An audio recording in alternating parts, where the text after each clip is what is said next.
குரு போற்றி, குருவடி போற்றி, குரு பாத விந்தையே சரணம்.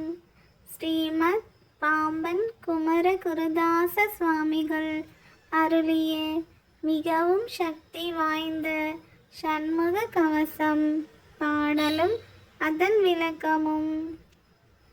சண்முக கவசம் 14ஆம் பாடல்.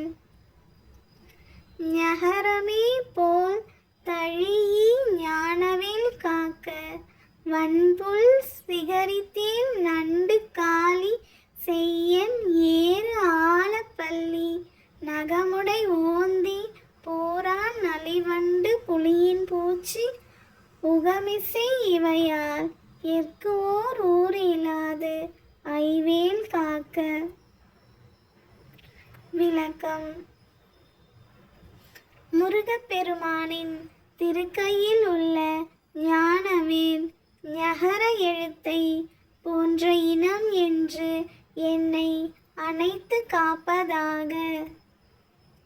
கொடிய பறவைகள், எலிகள், தேள்கள், நண்டு காளிகள், வன்மையுடைய செய்யான்கள், நச்சு பல்லிகள், நகத்தையுடைய ஓணான்கள், பூரான்கள், வண்டுகள், சிலந்திகள் என்ற இவற்றால் இந்த உலகத்தில் எனக்கு இடையூறு ஏற்படாதபடி இறைவனின் கை அழகிய வேல் காப்பதாக.